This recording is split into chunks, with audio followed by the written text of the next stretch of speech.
Para empezar a hablar de este importante suceso que es la guerra entre Israel y Gaza, vamos a tomar en cuenta una de las declaraciones últimas que ha dado el secretario general de la ONU, Antonio Guterres.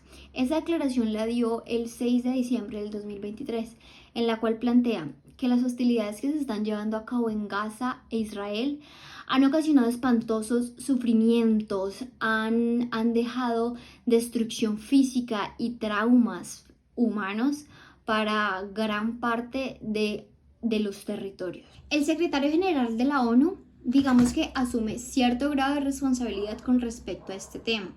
Sin embargo, invita a toda la comunidad internacional a que pueda hacer uso de su influencia para evitar la propagación de este conflicto a lo largo del tiempo y poder darle un fin. Digamos que como antecedentes y como contexto histórico, la ONU ha tenido un papel significativo en este conflicto Israel-Palestina.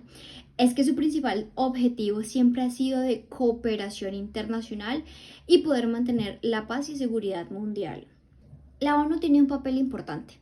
Esta organización ha facilitado que se lleven a cabo conversaciones de paz. Ha facilitado que se pueda proporcionar ayuda humanitaria a los territorios y lugares más afectados. Y sobre todo, ha fomentado una reconciliación entre ambos países. Hasta ahora la ONU ha tomado 3 perspectivas para poder abordar el tema. La primera consiste en que se permita el acceso humanitario. Como en las reglas de la guerra está prohibido atacar hospitales, escuelas y centros sanitarios. Debe haber un acceso humanitario fácil, rápido y sin trabas. La segunda perspectiva es una de las más importantes, ya que evita el castigo colectivo. En este caso concreto, Gaza está sufriendo de un peligro indiscriminado y desproporcional. En este caso, Israel ha cortado suministros de electricidad, de agua, de alimentos y combustible. Y el tercer punto que aborda la ONU es la liberación de rehenes. Obedeciendo pues al derecho internacional, se le debe dar una protección especial a los civiles. A pesar de lo mencionado, en audiencias preliminares en la Corte Internacional de Justicia, con las acusaciones que ha hecho Sudáfrica en contra de Israel, ha intentado poner fin a la matanza indiscriminada de civiles que se está presentando en Gaza. Actualmente tenemos cifras aproximadas de más o menos 23.000 personas muertas, 60.000 heridos y eso sin contar todas las personas que han sido desplazadas y que en este momento están sufriendo de hambre. Israel rechaza todas esas acusaciones de genocidio en contra del pueblo palestino. Israel rechaza estas acusaciones bajo el argumento de que su único objetivo principal es poder erradicar la amenaza existencial que presentan los militantes de Hamas. Ellos plantean que no tienen una guerra contra el pueblo y su argumento principal se basa en el derecho legítimo e inherente que tienen los estados para defenderse. Pero esto no es un poco incoherente, indiscriminado y desproporcional con las actuaciones que ellos han estado realizando.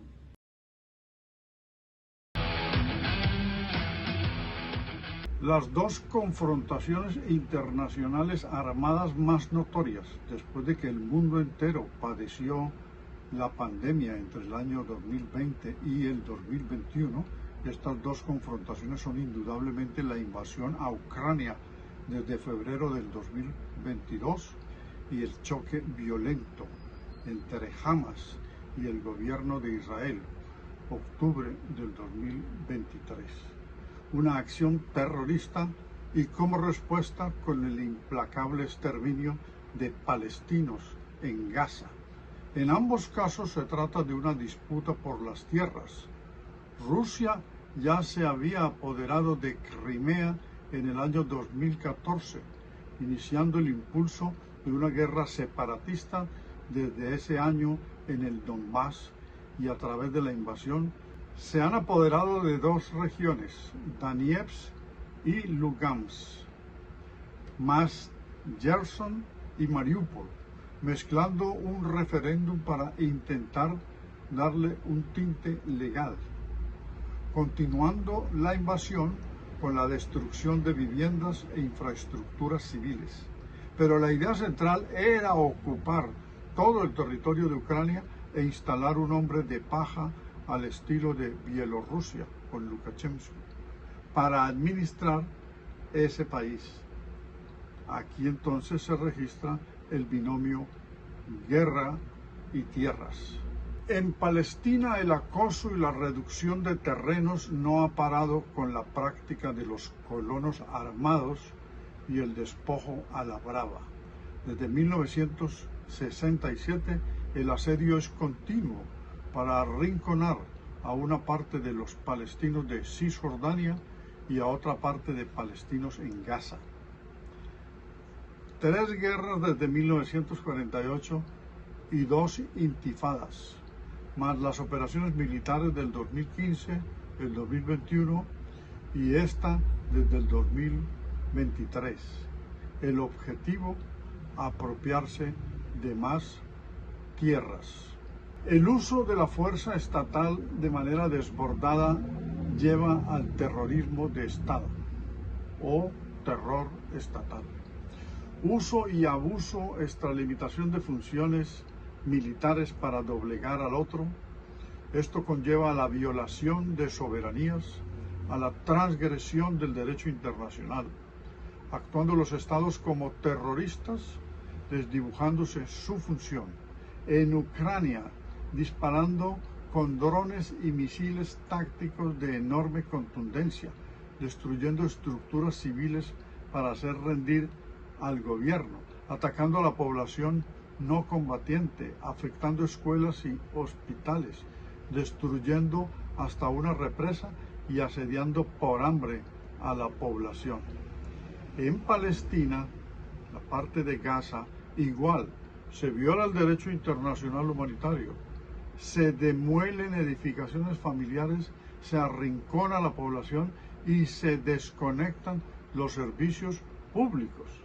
Usan la fuerza del Estado para hacer daño a la población civil y ni siquiera se configura una clase de guerra, porque no tienen al frente un ejército, ya que la modalidad de los terroristas es la de ser actores armados invisibles para no ser disminuidos en combates, porque su origen es la clandestinidad, después de que fueron guerrilleros emplazados en campamentos y fueron bombardeados en territorio palestino, en Jordania, en Egipto y en el Líbano. En las dos guerras que estoy tratando de comparar, estas dos guerras citadas, podemos ver cómo las modalidades de guerra están salpicadas por formas de invasión, la de Ucrania y la de Gaza. En Ucrania se configura una guerra binacional o internacional. Los elementos iniciales la presentaron como un blitz o guerra relámpago y componentes de un proxy war, incluidos algunos aspectos de una guerra de liberación por el nacionalismo despertado en los ucranianos que veían perder su país semana tras semana. Con el paso de los meses se vio el riesgo de desembocar en una guerra mundial. En Gaza, después del ataque del grupo Hamas a la ciudad de Askelon, se vio como una guerra de asedio e invasión, una guerra atípica, porque del lado palestino gazatí no hay un ejército visible. Y también se trata de una guerra de liberación por las condiciones de confinamiento y acorralamiento. Las partes enfrentadas son el brazo terrorista de Hamas y el ejército institucional del gobierno de Israel, comportándose por fuera de los límites del uso de la fuerza estatal para llegar al terrorismo de Estado. Los ataques aéreos a Gaza y sus localidades, la voladura de edificios, residencias, ataques a escuelas, hospitales y campos de refugiados se hacen para arrasar hasta los cimientos y barrer el territorio, violando todas las reglas de la guerra. Pero la guerra no se da, no se configura, no aparece el otro ejército, el de Hamas, por ser miembros de una estructura con acciones terroristas, entonces la asincronía es mayor y la falta de combates es evidente. Israel ataca con terrorismo de Estado y Hamas con terrorismo clandestino.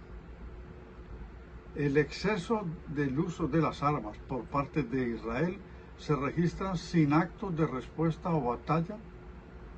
Pisotear todas las reglas de la guerra con la excusa de que los combatientes están escondidos no tiene presentación ante la normativa del derecho internacional. ¿Quién puede regular una confrontación de esta categoría? Solo la ONU.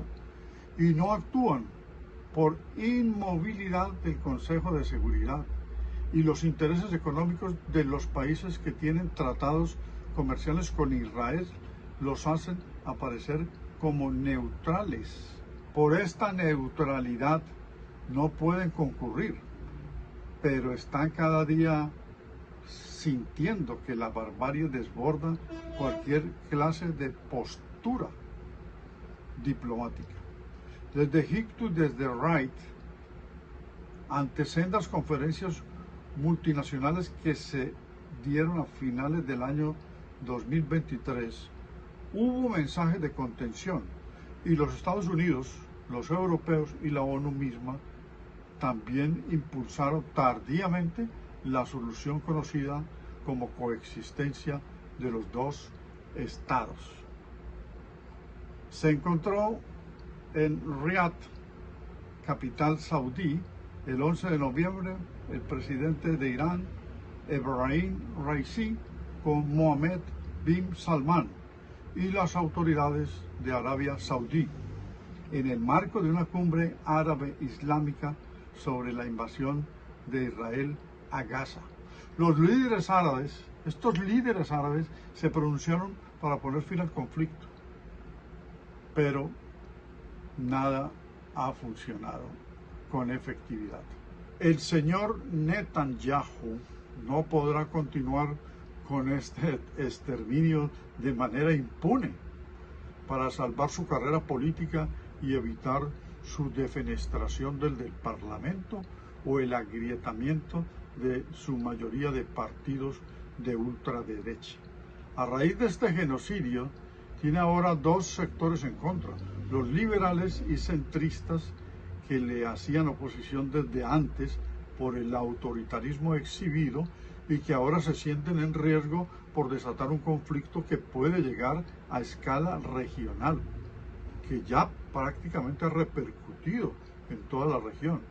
Y las mismas derechas, porque consideran que no fue capaz de prevenir el ataque del grupo Hamas, habiéndose equivocado en dejarlos financiar de países árabes, porque Netanyahu creía que así se dividirían más de el grupo Fatah, el otro brazo de la OLP. De esta forma, no tendrían capacidad de avanzar en la fórmula de los dos estados para seguir siendo Israel el estado único. Su obsesión de imponer el nacionalismo sionista se estrella con la solidez del nacionalismo palestino y las obvias razones de llamar a la cordura que le corresponde a la comunidad internacional para evitar que continúe este holocausto. La repercusión en ambos casos puede ser una guerra mundial por los efectos a las zonas aledañas. Desde Ucrania repercute a toda la Unión Europea y desde Palestina a Israel repercute en todo Oriente Medio. Y los dos conflictos bélicos, por primera vez en la historia de la humanidad, podrían conducir a una guerra nuclear, porque en ambos están implicados estados nucleares. Sobre el comportamiento de la comunidad internacional podemos mencionar que toda la Unión Europea se solidarizó con Ucrania y los de Estados Unidos también.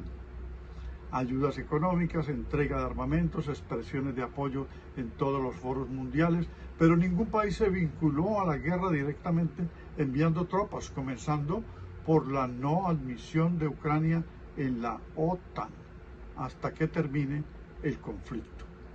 O sea, expósitos los ucranianos a dar la pelea en el terreno recibiendo apoyos no suficientes.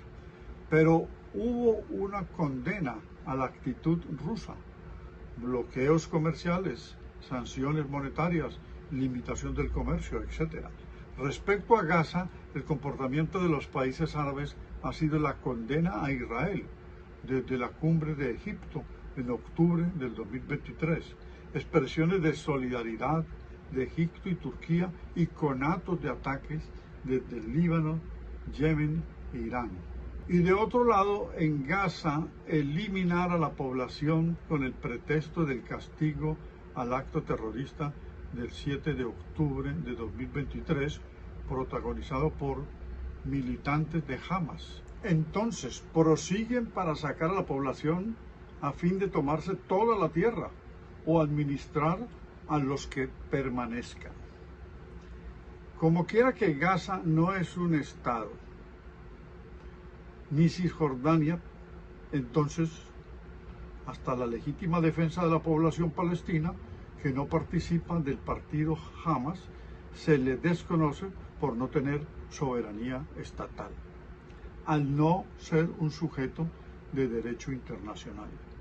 Gaza no es vista como Estado, Cisjordania tampoco, pero tienen un reconocimiento ante la ONU después de las refriegas y luchas dadas por Yasser Arafat. La solución al eterno conflicto incubado desde 1948 se encuentra en la coexistencia de los dos estados, pero cada vez Israel reafirma ser un solo estado y en la práctica son tres estados cruzados por sentimientos religiosos y en disputa por las tierras arrebatadas. Dejo esta inquietud: cómo República Dominicana y Haití en una isla son dos estados, o sea, comparten un mismo territorio y son dos estados. Frente al conflicto entre Israel y Hamas, o entre Israel y Palestina, que es lo que realmente estamos viendo, se pueden tener muchas consideraciones de si Israel ha tenido un uso excesivo de la fuerza, lo cual es mi parecer, o si se está perpetrando un genocidio. Y yo creo que así es. Creo que la cuestión de fondo en este conflicto es realmente cómo Estados Unidos sigue permitiendo que su socio Israel genere caos y genere guerra, muerte, destrucción, no solo en la Franja de Gaza, sino también en Cisjordania o la Cisjordania ocupada. Hoy precisamente se ha dado una nueva masacre desde un helicóptero a personas que estaban recibiendo ayuda humanitaria en la Franja de Gaza, palestinos.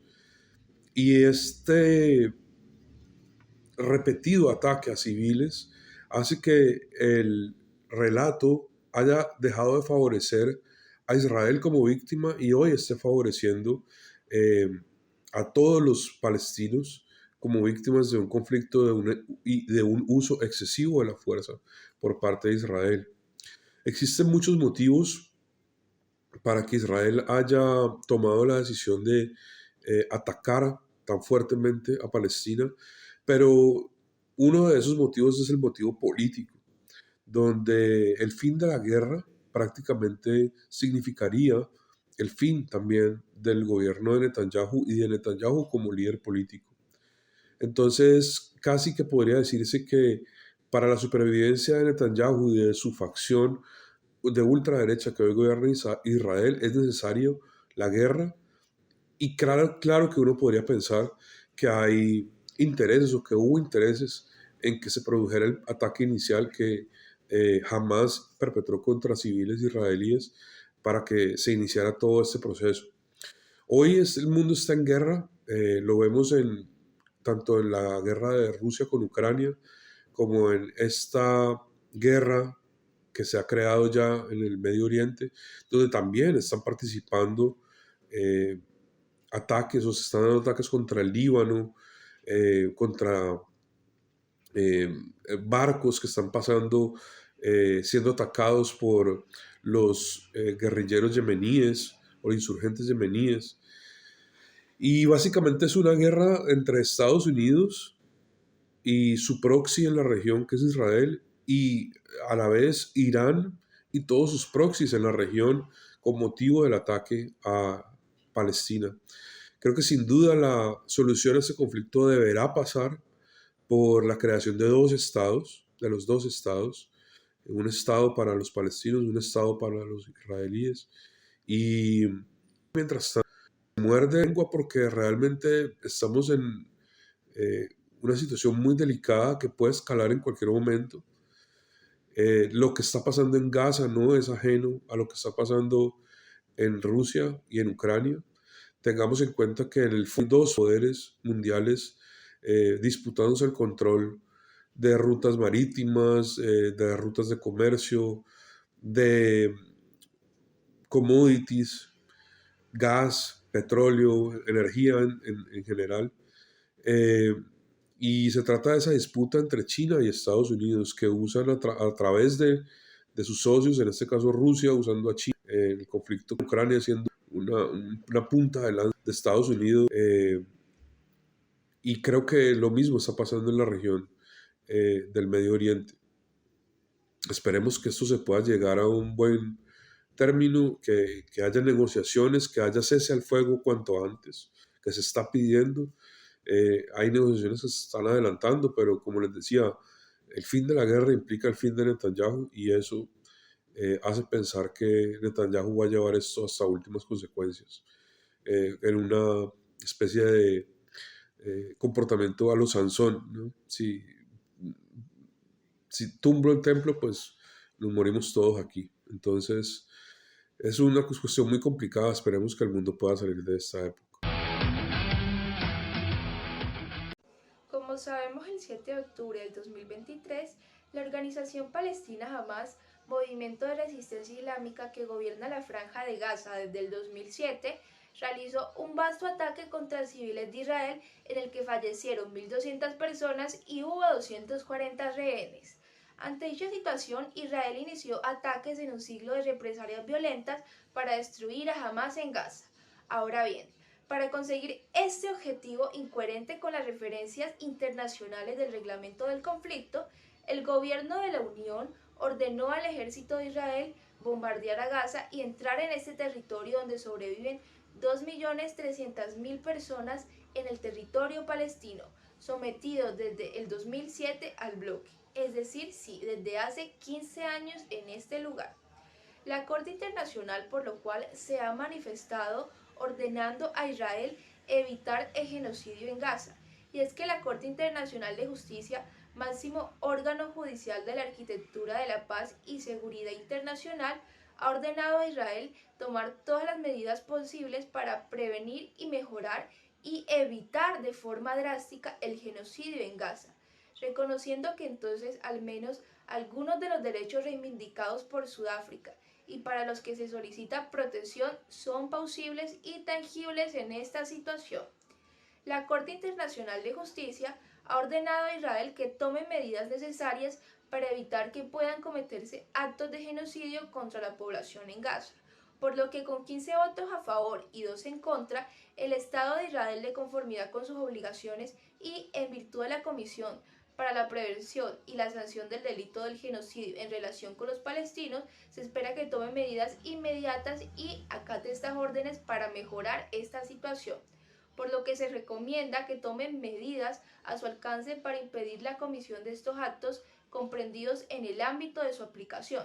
Asimismo, se ha ordenado a Israel que asegure que sus tropas no cometan actos de este tipo y que sean tomadas medidas para prevenir y castigar la incitación del genocidio en la comunidad.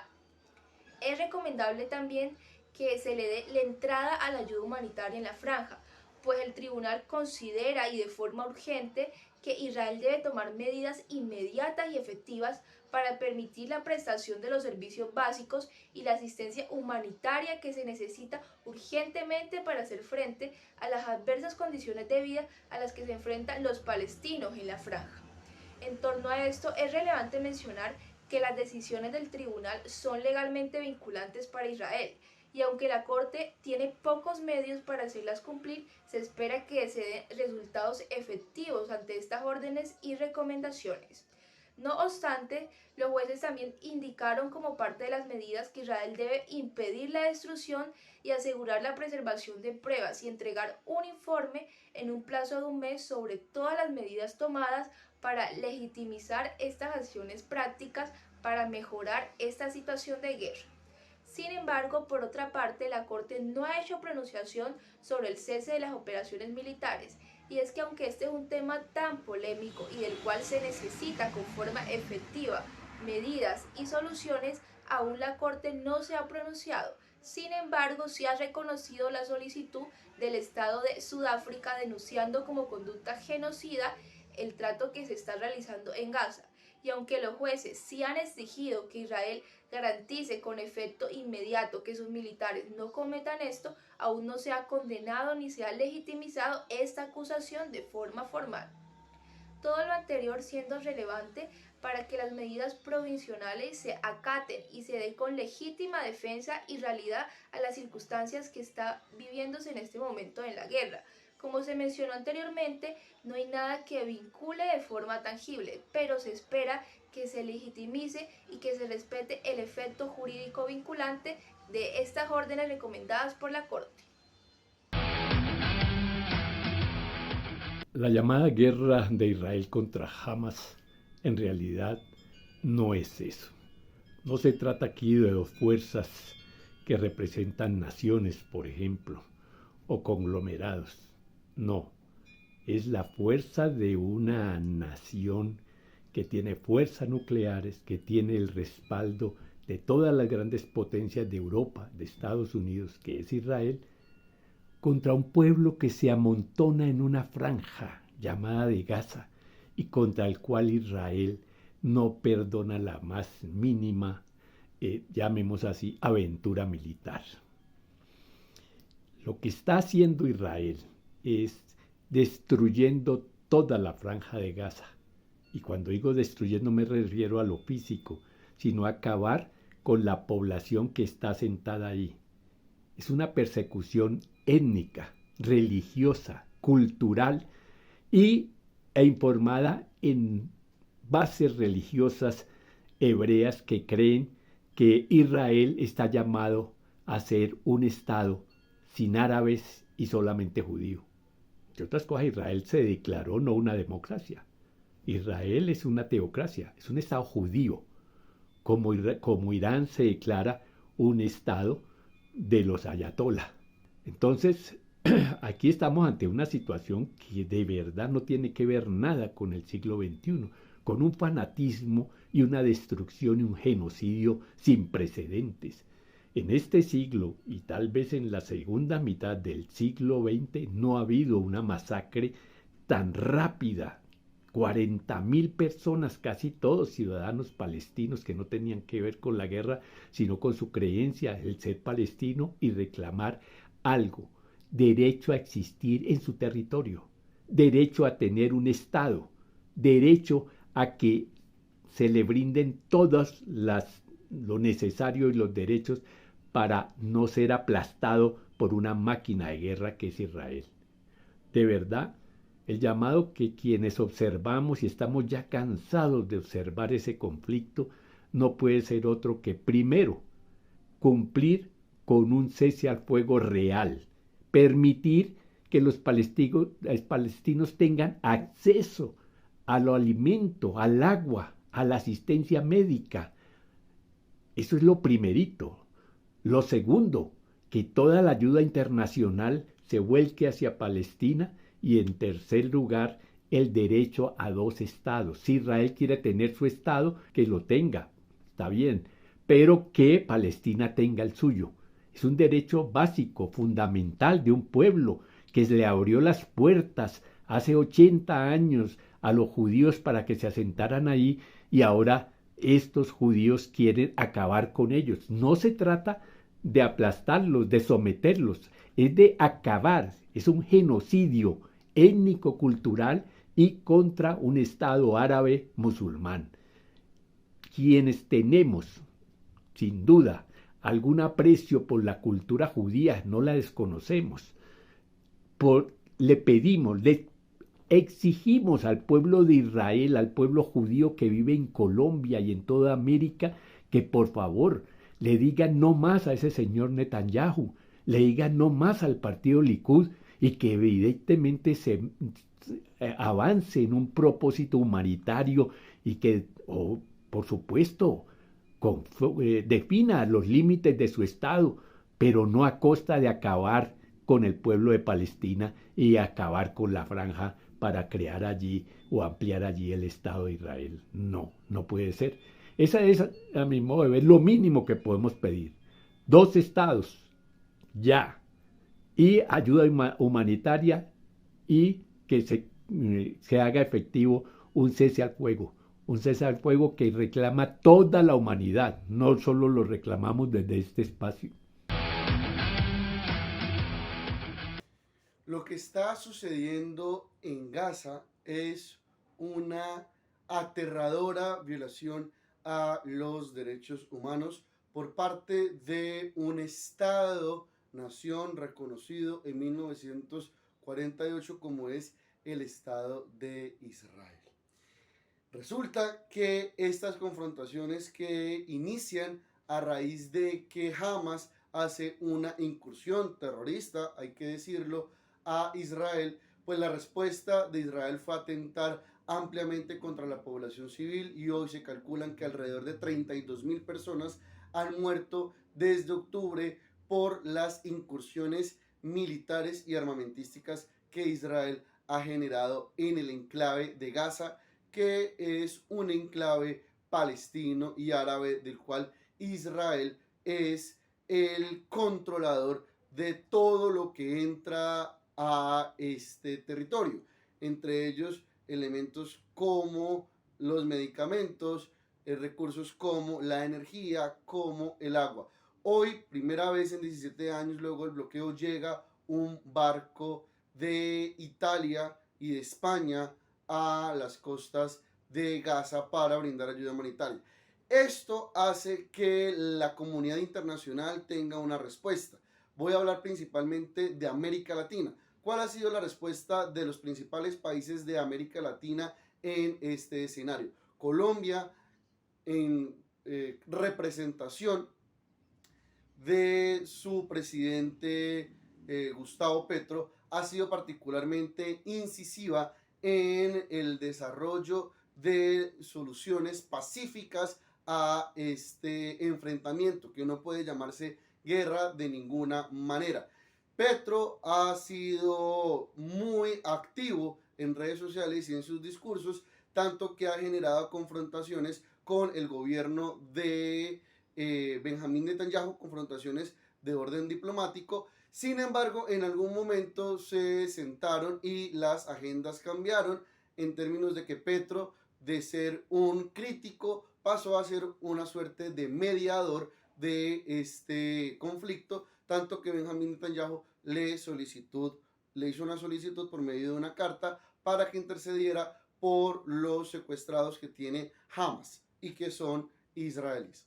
Por el otro lado, las confrontaciones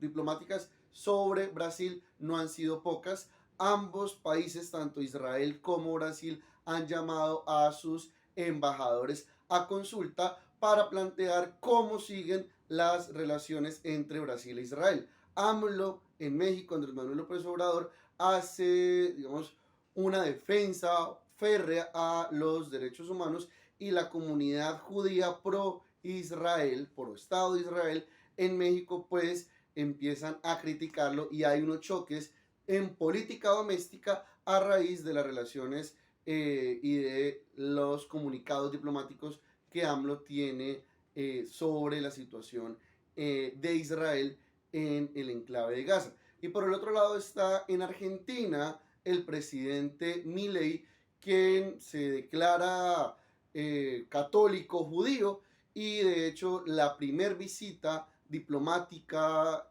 como jefe de Estado que hace, la hace a Israel, diciéndole que tiene su apoyo irrestricto en cualquier escenario posible. Entonces vemos cómo los diferentes líderes de la región, Petro en Colombia, Lula da Silva en Brasil, Andrés Manuel López Obrador en México y Milei en Argentina, han respondido, unos fortaleciendo relaciones como el caso de Argentina e Israel, otros distanciándose como el caso de Brasil e Israel, otros en un principio muy críticos, pero también favoreciendo un escenario de concertación, de diálogo, de entendimiento, como Petro en Colombia y de alguna manera López Obrador en México. Es claro que Israel está violando los derechos humanos y es claro que debe haber una salida negociada a esta situación en el cual, como se están planteando las cosas, América Latina está desempeñando un rol muy importante.